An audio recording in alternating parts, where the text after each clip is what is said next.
Well, hello guys, and welcome back. So some of you may know that I went to North Carolina, picked up a generator tester, brought it back, and I had every intention of making a helpful video. Because if there's anything out there on internet land that is lacking, it is helpful videos on how to run these. And there's basically almost nothing on testing generators, specifically with the tester. When you start looking into it, especially when it comes to these mini-tune or OTC machines, there's more questions than answers. Can't find parts. You can find Xerox copies of manuals like the one I got here, but there seems there's quite a few guys through the years wanting to find answers on how to operate these and hook them up and use them, and there's just no answers. So I had every intention of making a very helpful video on how to do that. It ends up I have more questions than answers, and as you see, it's not going well. I've got a huge mess, basically, is the fruit of my labor. So I'm going to get in here and set up an alternator and show you what I do know so far. Now, the whole point of my wanting this machine was that I could spin up 6-volt generators and have the voltage regulator sitting here handy and open and making adjustments while watching my volts. Have an ammeter here, and I could set those. I wouldn't need it in the car and running, or I wouldn't even need the car. That is proving more difficult than I ever imagined. This particular tester is a TE3004 mini-tune. Basically, you see what I got. I got no accessory leads with it. Not even the universal Delco one. I just have a sad open blank little harness end, and then of course my 2 jumper leads for testing starters. Boy, what a mess. So those don't matter for what we're trying to do, but this does. I was missing both fuse caps and fuses here, so I ordered those and put them in. I seem to be missing an ignition on light cover. That doesn't matter, and I'll show you some other issues that I see once we get this alternator tightened down.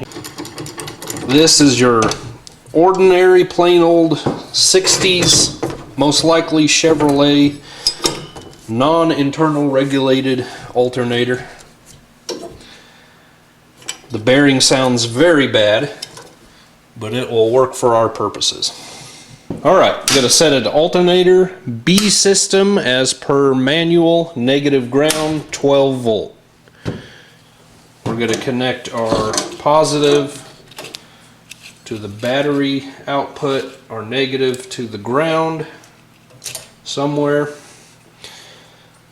Now, because of the fact I do not have the universal Delco harness, I had to make my own. So this is just the Delco RF plug. Plug her in the back, just like you would the actual car harness. The blue wire is the field, and I know according to my pictures in my pathetic little bundle of papers there that this one is field terminal space. The next one to it is the stator terminal space. So what should happen is, in normal operation, load indicator light on, stator relay on, diode trio on, defective alternator definitely should be off. I'm going to turn it on to clockwise, and I'm going to hold down alternator. This one is with regulator. This one that says alternator generator is without an internal regulator. So I'll turn it on clockwise. It's going to be very noisy. This bearing is terrible. I'm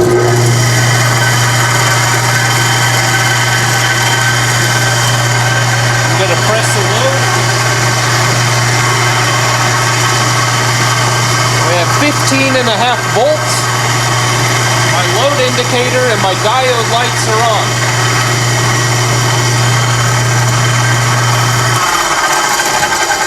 Now my stator relay was not on, but I have to believe that my stator is probably okay if I'm getting 15.5 volts out of this old dog. So maybe the light is burned out, I don't know. So the machine works other than possibly a light, and this alternator apparently works as well. I should also say that I have talked to 2 separate parts stores that I trust that test these things, starters and alternators and so forth. Not necessarily on this particular machine, but they both say that you cannot test a 6-volt generator on this machine. The packet also, one of the very last pages in these really bad copies, does have a generator, but it's listed as 12 volt. Now all of that seems very strange to me because it says generator and it has a switch for generator and it has a switch for 6 volt. Am I missing something? Okay, I have a 6 volt generator off a Chevy 216, I believe. Yeah, actually, Doug, if you're still around. Your generator's here, star of the show, right? Okay, anyway. And just to prove that it's most likely good, I am going to motor it. So I've got it, gonna hook it up to a 6 volt battery. I have my field terminal grounded. There she goes. I removed the ground wire.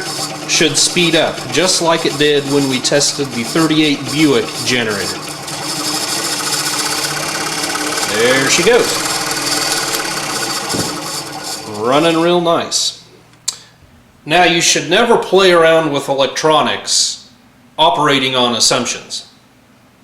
Having said that, I assume I'm gonna, pretty much hook this up the same way as that unregulated alternator. Okay, so we have our 6 volt generator in here. We're going to go to generator. We have a line going to A system. Not even sure what A or B system is, but seems fairly obvious. Keep it on negative ground. 6 volts.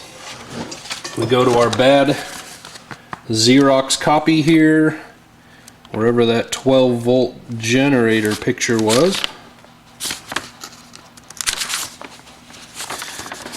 They show a green clamp on the field terminal. DF field green, it says. Also said our trio light should be on and our stator light off. It says to hold on alternator button without regulator or the generator and to turn it counterclockwise. Not too sure. It turns clockwise in the car, but probably doesn't matter a whole lot.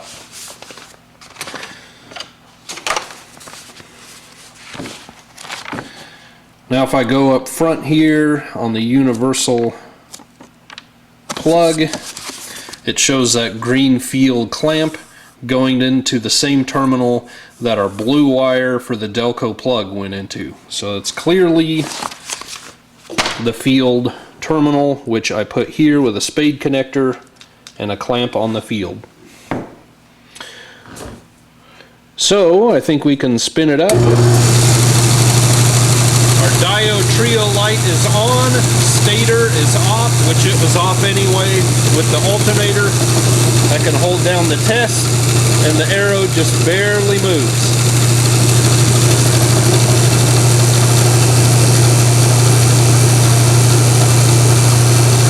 The ground seems to be very sensitive. There it's dipping quite a bit. It looked like we had negative voltage, so I am going to turn it in the opposite direction, but I'd like to find a better ground. We'll try that. I'm going to turn it clockwise like it should go in the car.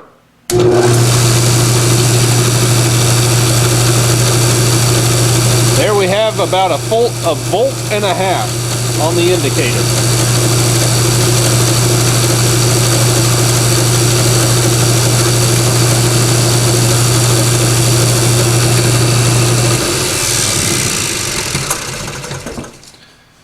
Now I should say something about speed and RPM. When this is on a car and you're testing your voltage output and your current output, generators need to be spinning at high RPM to generate properly. So I have this very ancient Stewart Warner RPM gauge, and you can see it's the calibration to 0 is it's just not what it used to be. But anyway, assuming it's correct, I've actually taken the side plate of my bench grinder off here. This is listed as 3450 RPM. I put it on the end of the shaft and it spun, and that's exactly what the gauge, how many RPMs the needle moved. So I'm assuming it's pretty accurate, yet the arrow has just for some reason gotten wonky on us. So I was concerned at first that we just weren't spinning enough RPMs, and I was going to play around with different size pulleys here, but well, let me just show you. Okay, I'll see if I can hold this on. It's better when the shaft has a hollowed out threaded end on it or whatever. This rubber tip is just kind of hard and doesn't really work too well anymore. But the indicator is on 20. Let's just go by the white. It's on 24. And we'll spin her up.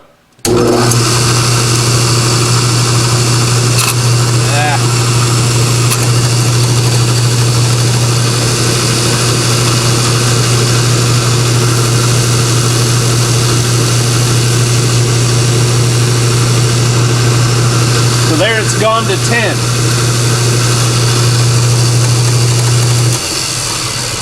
That's basically 5, 10, 15, 20, 2500 RPMs. So I would think 2500 RPM on this shaft would be adequate, but I do not know when on the engine how fast this shaft is actually turning when the crankshaft is turning at 2500. It may be quite a bit faster. I'm not sure. Just not sure.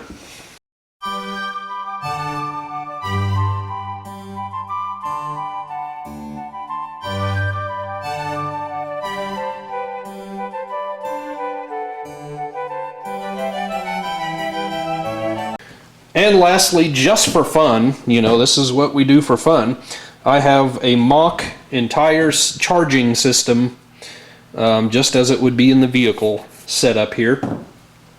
I have my armature and field leads coming off our generator, going to a 6-volt regulator, battery connection going from the regulator to the battery, and I have an amperage, a direct current going there. I have my voltmeter set up, grounded out on the battery. Right now it's on DC voltage. I can change that to alternating if I want to check it at the generator. This base is grounded out to the battery. The generator's grounded out to the battery. Let's just spin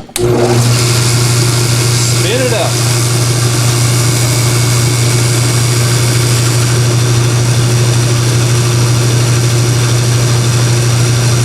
Not seeing much current, and direct voltage out to the battery, 637. But what am I reading from the battery? 637. So let's change that to alternating. Go to our armature lead.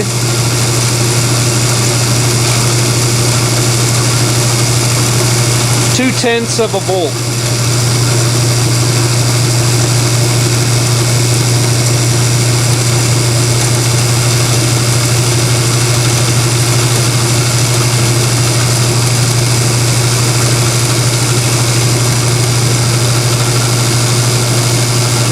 Now I've never gotten that value before. That's almost 4 volts off of the field terminal.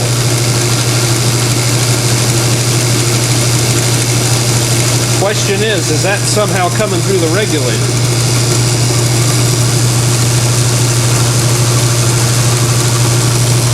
Whoop.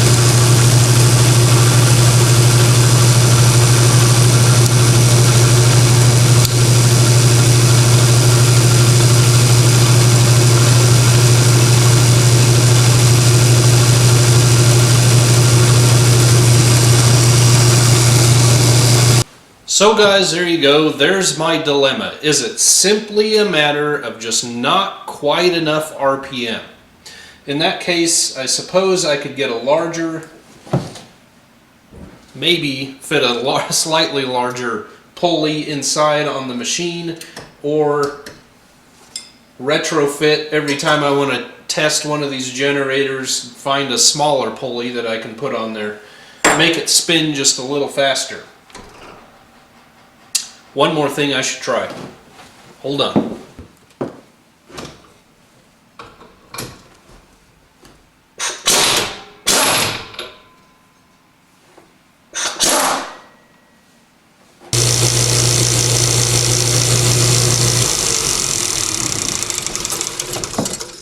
Okay, well, first I ran it, took the pulley off, and I ran it, the belt just on the shaft. That thing was wound up like a whirling dervish. So and for the sake of our generator here, I decided not to do this. I had this smaller Delco Remy pulley sitting on the shelf. It's a keyless pulley. I don't even have a clue what it goes on, but it's just slightly smaller than the original that was on there. Put the tester on it, spinning about 3,000 RPMs now on this shaft, and I don't know if you could tell, but there was virtually no change on our volt gauge. So I don't know. Well, there we go. I tried it again with our Mach 6-volt setup here with the battery, the regulator like it's on the vehicle, and it's just not doing the thing, even though we're spinning another 500 RPMs at the generator. Now I really want some help. I really need some advice. If you remember me showing you all the Delco Remy products I bought in bulk, you know, I've been trying to contact that guy because he spent his whole career rebuilding these old things. Not necessarily 6-volt, but his father would have done that before him, you know. And he had test equipment, of course. But the guy must be screening his calls. I just can't, he just doesn't answer. So I'm hoping some of you out there may know, may have experience, may be cursing at your screen and calling me an idiot, whatever, but please reach out to me if you know or see anything that I'm doing wrong. Of course, all I have ever done in the past is mount this in a vise, make sure it motors, take off the field jumper, it spins up, everything seems to be good. You know, run resistance across your windings. If they're okay, you throw it back on the car, adjust the regulator, and away you go. But I really want to be able to spin these things up here on the bench, adjust regulators on the bench, and not even have to have a car in the shop, you know. So if you think you can help me, like I said, please do. Otherwise, thank you so much for joining me. I hope you learned something as I am learning something. And I just appreciate you watching. God bless you guys. See you on the next one.